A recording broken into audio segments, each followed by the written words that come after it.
بسم اللہ الرحمن الرحیم۔ السلام علیکم۔ نئی ویڈیو میں خوش آمدید ناظرین گرامی۔ تہلکہ خیز خبر آپ کے سامنے میں رکھنے جا رہا ہوں۔ حماس اسرائیل جنگ میں مزید شدت، ایران کے شہاب میزائلوں سے اسرائیل کا حیفا بندرگاہ تباہ کر دیا، نیتن یاہو کو پاگل پن کے دورے ہونے لگے، پوری دنیا میں ہلچل مچ گئی۔ ویڈیو کی تفصیلات میں آگے بڑھنے سے پہلے ہماری ویڈیو کو لائک کر دیں، چینل کو سبسکرائب کر کے بیل آئیکن پر ضرور کلک کر دیں۔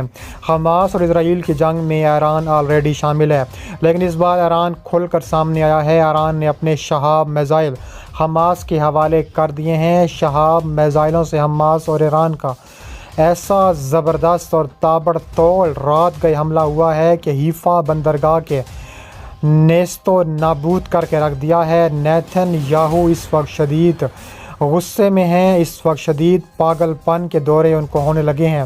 پوری دنیا میں اسرائیل کی جگ ہسائی ہو رہی ہے، کیونکہ اسرائیل دنیا کے سامنے اپنی ٹیکنالوجی کا منہ بولتا ثبوت کہتا تھا، لیکن پوری طرح ٹیکنالوجی ایکسپوز ہوئی ہے ایران اور حماس کے سامنے۔ اس کے علاوہ ایران نے زبردست دھمکی بھی دی ہے۔ مزید ایران کی سپاہ بازران انقلاب کے سربراہ نے دھمکی دی ہے، اگر اسرائیلی فوج نے غزہ کی پٹی پر زمینی حملہ کیا تو غزہ کو اسرائیلی فوج کا قبرستان بنا دیں گے۔ ایرانی عسکری عہدیدار کا یہ بیان ایک ایسے وقت میں سامنے آیا جب غزہ کی وجہ سے مشرق وسطیٰ ایک نئے بحران کے دہانے پر ہے۔ بازران انقلاب کے کمانڈر حسین سلامی نے اسرائیلی فوج کو غزہ کی پٹی پر زمینی حملہ کرنے کے خلاف خبردار کرتے ہوئے کہا ہے، اگر ایسا ہوا تو اسرائیلی فوج کو وہیں دفن کر دیا جائے گا۔ مقامی میڈیا کے مطابق انہوں نے مزید کہا کہ خطے میں امریکی اس آگ سے جل جائیں گے۔ یہ دھمکیاں ایک ایسے وقت میں سامنے آئی ہیں جب ایرانی وزیر خارجہ حسین عبداللہیان آج کے اوائل میں نیو یارک پہنچے ہیں تاکہ غزہ میں مسلسل اسرائیلی بمباری کے نتیجے میں بڑھتے ہوئے بحران کے تناظر میں بین الاقوامی سطح پر مشاورت کر کے اس کا سفارتی حل نکال سکیں۔ بازران انقلاب کے ڈپٹی کمانڈر علی فدوی نے بھی چند روز قبل دھمکی دی تھی کہ ضرورت پڑنے پر حیفا پر میزائل داغیں گے۔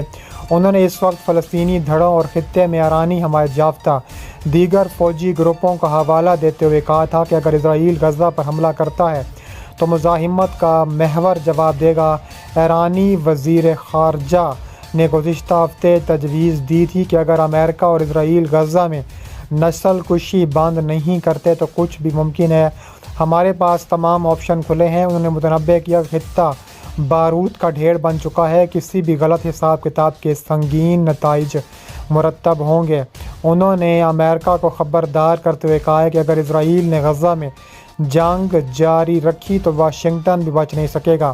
غیر ملکی میڈیا کے مطابق اقوام متحدہ میں ایران کے وزیر خارجہ حسین عبداللہیان نے کہا ہے کہ فلسطین میں نسل کشی کا انتقام کرنے والے ان امریکی سیاستدان سے صاف کہتا ہوں کہ ہم خطے میں جنگ کی توسیع کا خیر مقدم نہیں کرتے، لیکن اگر غزہ میں نسل کشی جاری رہی تو واشنگٹن بھی اس آگ سے نہیں بچے گا۔ ایران کے وزیر خارجہ نے کہا ہے کہ حماس نے ایران سے کہا ہے کہ وہ اسرائیلی کے شہری یرغمالیوں کی رہائی کے لیے تیار ہے، لیکن ساتھ ہی انہوں نے یہ بھی کہا ہے کہ دنیا کو اسرائیلی جیلوں میں قید 600 فلسطینی کی رہائی کے لیے دباؤ ڈالنا چاہیے۔ امیر عبداللہیان نے مزید کہا کہ ایران قطر اور ترکیہ کے ساتھ مل کر انسانی ہمدردی کی اس اہم کوشش میں اپنا کردار ادا کرنے کے لیے تیار ہے۔ فطری طور پر 6000 فلسطینی قیدیوں کی رہائی عالمی برادری کی ایک ذمہ داری ہے۔ واضح ہے کہ غزہ پر اسرائیلی جارحیت کے 20ویں روز فلسطینیوں کی تعداد 7000 سے تجاوز کرتی ہے، جس میں سے 2913 بچے 1709 خواتین شامل ہیں۔ اسرائیل کی فوج نے ایران پر الزام لگایا کہ اپنی حمایت یافتہ ملیشیاؤں کو حملہ کرنے کا حکم دے رہا ہے۔ اسرائیلی فوج کے مطابق تہران نے یمن میں اپنی حمایت یافتہ حوثی ملیشیا کے علاوہ عراق اور لبنان میں موجود جنگجوؤں کو بھی حملوں کا حکم دیا تھا، تاہم اسرائیل اپنی اتحادی امریکہ کے ساتھ مشترکہ طور پر اس صورتحال پر نظر رکھے ہوئے ہے اور اس کی مانیٹرنگ کر رہا ہے۔ واضح ہے کہ اس سے پہلے امریکہ کی طرف سے بھی اس طرح کا بیان دیا تھا کہ امر کی فوجی اڈوں پر حالیہ دنوں میں ڈرون حملوں کے پیچھے ایران تھا۔ اسرائیلی وزیر دفاع نے کہا ہے کہ غزہ پر زمینی حملہ حالات کی سازگاری کے بعد کیا جائے گا۔ ہم اس وقت حماس کے علاوہ اپنے کسی اور دشمن کے ساتھ جنگی محاذ نہیں چاہتے۔ اسرائیلی وزیر نے یہ بات جمعرات کے روز کہی ہے۔ انہوں نے ممکنہ تصادم کے بارے میں سوال پر رپورٹر سے بات کرتے ہوئے کہا کہ ہم اپنے جنوبی محاذ پر حماس کے خلاف جنگ کر رہے ہیں، شمال میں کسی ایسی صورتحال کے لیے تیار ہیں۔ حزب اللہ کو کافی نقصان کا سامنا ہوا ہے، تاہم ہماری دلچسپی ابھی جنگ کے پھیلاؤ میں نہیں ہے۔ اسرائیل کے وزیر دفاع سے اپنے غزہ میں زمینی حملات کو باقاعدہ شکل دینے کا پوچھا گیا تو انہوں نے جواب دیا کہ اسرائیلی فوج کا زمینی حملہ دور نہیں مگر اس کا تعلق وہاں کے حالات اور ہمارے لیے سازگار ہونے پر ہے۔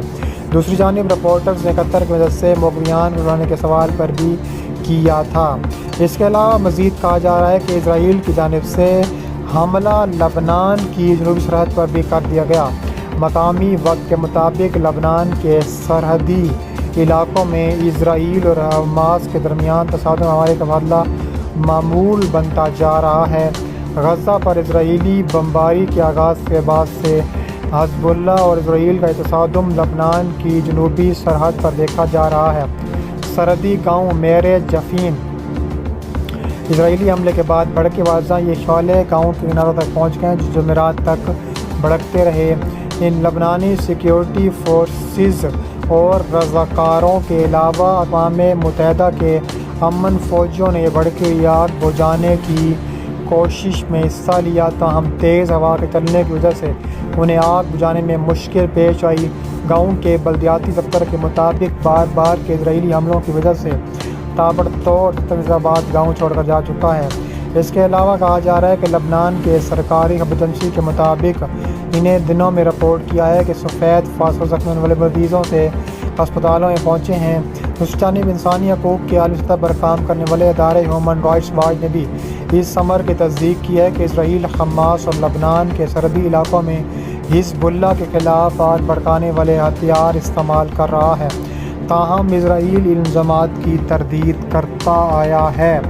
ادھر لبنانی پارلیمنٹ کے اسپیکر نے جمعرات کے روز اسرائیل کی طرف سے سرحدی علاقوں میں فاسفورس بمبوں کے استعمال کی شدید الفاظ میں مذمت بھی کر دی ہے۔ انہوں نے اس سلسلے میں بین الاقوامی برادری پر بھی الزام لگایا کہ اسرائیل کی مدد کرنے والے ملکوں نے اسرائیل کو آگ بھڑکانے والے کیمیکل اور ہتھیار استعمال کرنے کی اجازت دی ہے۔